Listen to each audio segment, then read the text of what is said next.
আপনারা জানেন যে আগামী 12ই ফেব্রুয়ারি আমাদের দেশের কেন্দ্রীয় শ্রমিক সংগঠনগুলো কেন্দ্রীয় সরকারের জনস্বার্থ বিরোধী যে আর্থিক নীতি, আমাদের রাষ্ট্রায়ত্ত ক্ষেত্রের বেসরকারীকরণ, গোটা দেশে তীব্র মূল্যবৃদ্ধি, বেকারি, বৈষম্য, এই সব কিছুর বিরুদ্ধে কেন্দ্রীয় শ্রমিক সংগঠনগুলো দীর্ঘদিন ধরে লড়াই করছে।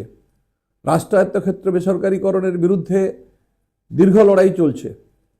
এর মধ্যে কেন্দ্রে নরেন্দ্র মোদী সরকার আমাদের দেশের শ্রমিক শ্রেণীর অর্জিত অধিকার, trade union rights, minimum wedge, working hours এবং সোশ্যাল সিকিউরিটি, এই সমস্ত কিছু কাটলমেন্ট করার সিদ্ধান্ত কেন্দ্রীয় সরকার যা গ্রহণ করেছে, যার মধ্য দিয়ে 29টি শ্রম আইনকে বাতিল করে যে 4টি লেবার কোড তৈরি করা হয়েছে, সেই লেবার কোড অবিলম্বে বাতিল করতে হবে।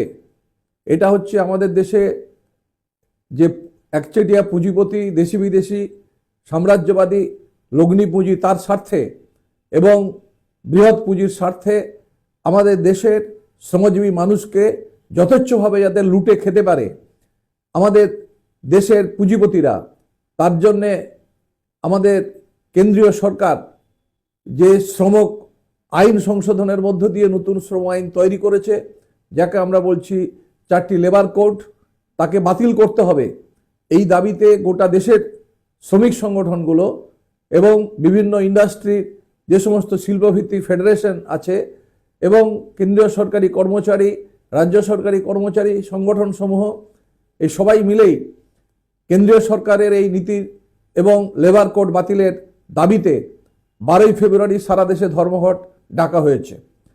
এবং আমাদের দেশের কৃষক সংগঠনগুলো কেন্দ্রীয় সরকারের এই নীতির কারণে ভয়ঙ্করভাবে আক্রান্ত গোটা দেশের কৃষকরা, যার ফলে কৃষক সংগঠনগুলো শ্রমিকদের সাথে জোট বেঁধেছে এবং 12ই ফেব্রুয়ারি গোটা দেশে এই যে সাধারণ ধর্মঘট শ্রমিক সংগঠনগুলো ডেকেছে, একইভাবে কৃষক সংগঠনগুলো এই ধর্মঘটকে সমর্থন করেছে, বিশেষ করে সংযুক্ত কিষাণ মোর্চা। এবং আমাদের গোটা গ্রাম ভারতে সেদিন ধর্মঘট হবে। এই ধর্মঘটের মধ্য দিয়ে আমরা যেমন কেন্দ্রীয় সরকারের যে স্বৈরাচারী ফ্যাসিবাদী যে আর্থিক নীতি, যার মধ্য দিয়ে আমাদের দেশের শ্রমজীবী মানুষের যে অর্জিত যে সমস্ত অধিকারগুলো, যে নিরাপত্তাগুলো আর্থিক ক্ষেত্রে, সামাজিক ক্ষেত্রে, তার জীবন জীবিকার প্রশ্নে যা ছিল, সেগুলোকে যেভাবে আজকে কেড়ে নেওয়া হচ্ছে এবং একতরফাভাবে পার্লামেন্টে কোনো আলোচনা না করে বিরোধী রাজনৈতিক দলগুলোর সাথে কোনো বা তাদের মতামতকে গুরুত্ব না দিয়ে এবং শ্রমিক কৃষক সংগঠনগুলোর মতামতকে উপেক্ষা করে এই সরকার পুঁজিপতিদের মুনাফা বৃদ্ধির স্বার্থে এই পদক্ষেপগুলো গ্রহণ করছে। তাই এর বিরুদ্ধে সর্বাত্মক লড়াই এবং প্রতিরোধের ডাক দিয়েছে কেন্দ্রীয় শ্রমিক সংগঠনগুলো। আপনারা জানেন, গত উদার অর্থনীতির এই পর্বে আমরা দেখেছি আমাদের দেশের উৎপাদনের ক্ষেত্রে বিভিন্ন শিল্প কলকারখানা ইন্ডাস্ট্রিতে স্থায়ী চাকরির পরিবর্তে অস্থায়ী কন্ট্রাকচুয়াল ক্যাজুয়াল শ্রমিক কর্মচারী নিযুক্ত হচ্ছে কম মজুরিতে এবং কোনো কোনো ক্ষেত্রে 8 ঘন্টার কাজের পরিবর্তে তাদেরকে 10 ঘন্টা 12 ঘন্টা কাজ করতে বলা হচ্ছে।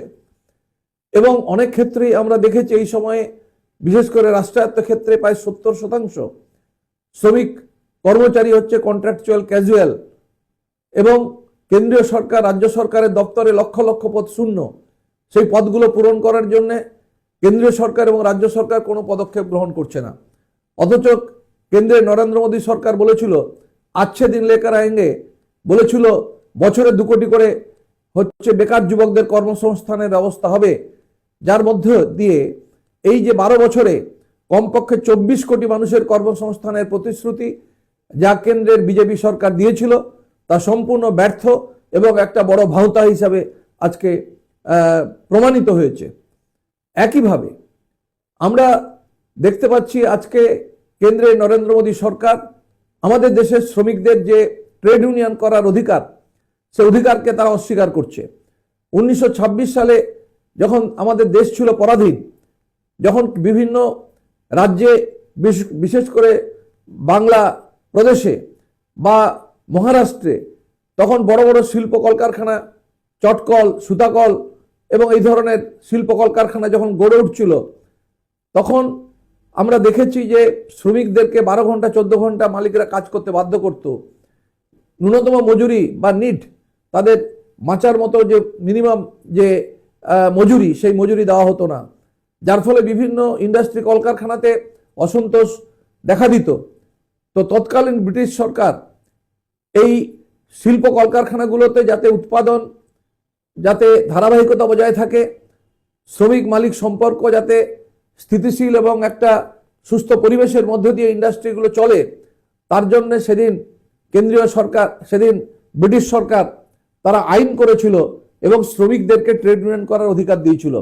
দাবি সনদ শ্রমিকরা পেশ করবে, তাদের মজুরি বৃদ্ধির দাবি, তাদের কাজের ঘন্টার দাবি, তাদের বোনাসের দাবি, তাদের প্রভিডেন্ট ফান্ড, ডিএসআই, গ্র্যাচুইটি, তাদের রিটায়ারমেন্ট বেনিফিট, এই সমস্ত কিছু তারা মালিকদের সাথে আলোচনা করবে। এবং এই ব্যবস্থা ব্রিটিশ আমলে তৈরি হয়েছিল। স্বাধীনতার পরে আমাদের দেশের কেন্দ্রীয় সরকার এবং পার্লামেন্ট তারা আরও অনেকগুলো আইন তৈরি করেছে, যে আইনের মধ্য দিয়ে আমাদের দেশের শিল্পের অগ্রগতি, আমাদের আর্থিক অগ্রগতি, এই সমস্ত বিষয়টাকে সামনে রেখে কেন্দ্রীয় সরকার ইন্ডাস্ট্রিয়াল রিলেশন অ্যাক্ট 1947 বা তার পরবর্তী ক্ষেত্রে কন্ট্রাকচুয়াল ওয়ার্কার্সদেরও পার্মানেন্ট করার যে প্রয়োজনীয়তা, সেগুলো হচ্ছে আমরা দেখেছি পার্লামেন্ট, আমাদের দেশের সংবিধান সেগুলোকে আমাদের দিয়েছে। এবং একইভাবে কাজের ঘন্টা, 8 ঘন্টা কাজ, 8 ঘন্টা আনন্দ, খেলাধুলো, বিশ্রাম এবং 8 ঘন্টা বিশ্রাম, এই যে 8-3-24 ঘন্টা, এর একটা ব্যালেন্স, একটা সুস্থ মানুষের জীবন, শ্রমজীবী মানুষ তার প্রয়োজন, তাকে ভিত্তি করে আপনারা জানেন যে 1886 সালে আমেরিকাতে, তখন গোটা আমেরিকা জুড়ে 8 ঘন্টা কাজের দাবিতে আন্দোলন তৈরি হয়েছিল। হে মার্কেটের সেই লড়াই, যা ঐতিহাসিক মে দিবস হিসাবে পরিচিত। পরবর্তী সময়ে সারা পৃথিবীর সমস্ত পুঁজিবাদী দেশে, সমস্ত সমাজতান্ত্রিক বা সমস্ত দেশে 8 ঘন্টা কাজের অধিকারকে মেনে নেওয়া হয়েছে। আজকে কেন্দ্রে নরেন্দ্র মোদী সরকার সেই শ্রমিকদের সেই অধিকারকে কেড়ে নিয়ে বাধ্যক ভারতবর্ষের ট্রেড শ্রমিকদেরকে 12 ঘন্টা 14 ঘন্টা কাজ করতে হবে। কোনো শিল্পপতি আমাদের দেশে তারা দাবি করছে যে সপ্তাহে 90 ঘন্টা কাজ করতে হবে, কিন্তু কোনো ওভারটাইম বা বাড়তি মজুরির প্রশ্ন থাকবে না।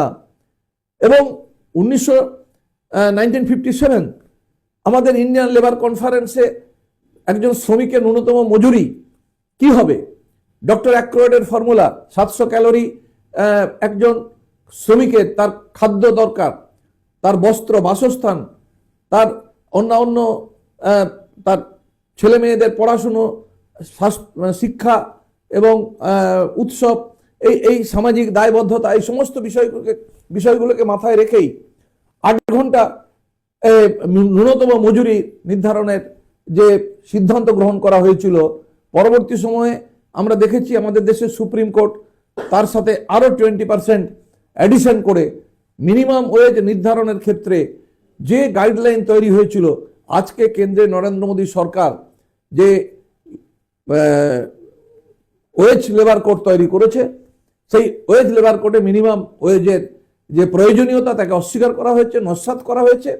সেখানে ফ্লোর লেভেল ওয়েজের কথা বলা হয়েছে। এবং দেশকে বাঁচাতে হবে, দেশের মানুষকে বাঁচাতে হবে, শ্রমিক কৃষককে বাঁচাতে হবে। এই উদ্দেশ্যেই 12ই ফেব্রুয়ারির যে ধর্মঘট, সেই ধর্মঘটে রাজ্যের সমস্ত মানুষের কাছে আমি আবেদন করব, আপনারাও এই শিল্প ধর্মঘট, পরিষেবা ধর্মঘট এবং সামগ্রিকভাবে গোটা দেশে যে সাধারণ ধর্মঘট, তাতে আপনারা সমর্থন করবেন, সামিল হবেন। নমস্কার।